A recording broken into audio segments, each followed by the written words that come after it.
लोग कहते हैं कि करबला में हजरत इमाम हुसैन की मदद के लिए कोई नहीं आया, लेकिन सच तो ये है कि उस दिन जमीन और आसमान की हर ताकत उनकी एक आवाज पर लड़ने के लिए तैयार थी।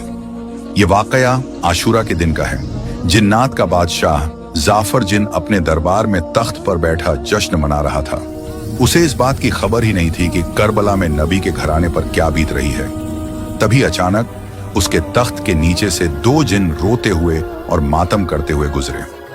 जाफर ने उन्हें रोका और पूछा, अरे आज तो खुशी का दिन है, तुम लोग क्यों रो रहे हो?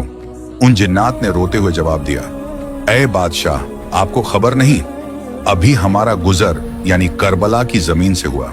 वहां हमने देखा कि रसूल अल्लाह के प्यारे नवासे हुसैन इब्ने अली खून में लथपथ हैं। उन पर तीरों की बारिश हो रही है और वो सजदे में हैं। ये सुनते ही जाफर जिन के पैरों तले से जमीन खिसक गई। उसने फौरन जश्न को रोका, सर से ताज उतार फेंका और जंगी लिबास पहन लिया।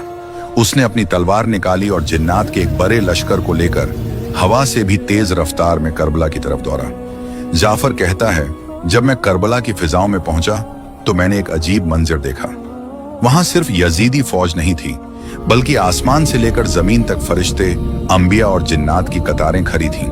वो सब अपनी बारी का इंतजार कर रहे थे कि इमाम हुक्म दें तो वो दुश्मनों को खत्म कर दें। भीड़ इतनी थी कि जाफर को रास्ता नहीं मिल रहा था। तभी इमाम हुसैन ने नजर उठाई और पुकारा, जाफर मेरे पास आओ।